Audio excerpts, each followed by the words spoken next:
I now want to talk about a weighting technique which we use scale mode instead of adding on here. Now I use all those together, and this is completely a more advanced technique on here, but I absolutely love using this method, and I'm going to show you why.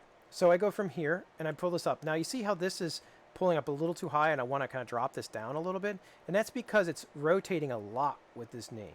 So if I go in here and I go to this influence on there, if I want to reduce how much this happens, I could add this. I could go to the knee and start adding weight to drop this down on here. And that's what we did in our last method, where I went in and went add in the subtle brush, and I started weighting like this and started bringing it down.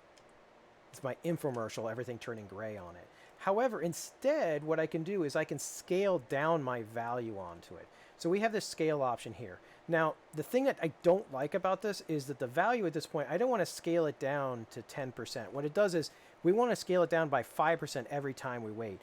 So this can be a little weird on here, but we have to change this to be at 95%. So impingement means that every time I paint on here, it's going to take 5% of the weighting from this influence. So since this is puffed up from being rotated around, if I start going in here, I'm going to go to my middle brush. You see how it slowly removes our weight down on here. It shrinks it like that. And that's because it's actually going from, hey, this is how much weighting I have, and it's taking off 5% every time I do the brush of the influence that's already there. So when I do this like on a bicep, if my bicep is bulged too much, it will slowly reduce it down on here. Where adding can be very harsh, this is actually going to be a much softer, subtler method on here that I can go and I can do this on. Like that.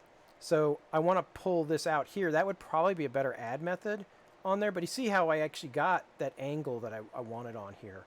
So that gives me a little benefit. Now if I move my ankle back up, I mentioned in an earlier podcast that I wanted to actually adjust like this little area. That's being puffed up too much here. So if I go in and I'm on this influence and I make my brush really stupid small, and I go from here, I'm taking 5% off on here. I absolutely love this method. And again, if this method's confusing to you, don't do it. It's just literally another technique that I like to use that I find gives me a little more control over where the vertex is moving, and it makes more sense for my brain on there and where it goes.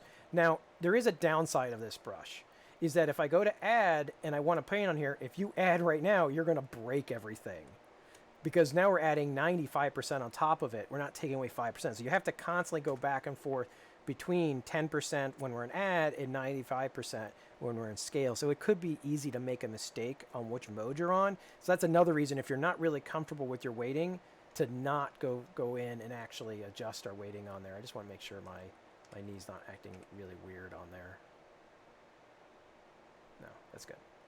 So there is some downsides on scale on there. Again, if this method is confusing or weird to you, don't use it. It's just literally another option on it. You can completely do everything by smooth, add, and eventually replace on there. Okay, so that's scaling as in a nutshell. And in the future, I'm going to kind of blend all these methods of smoothing, adding, scaling, and eventually replacing weights as well.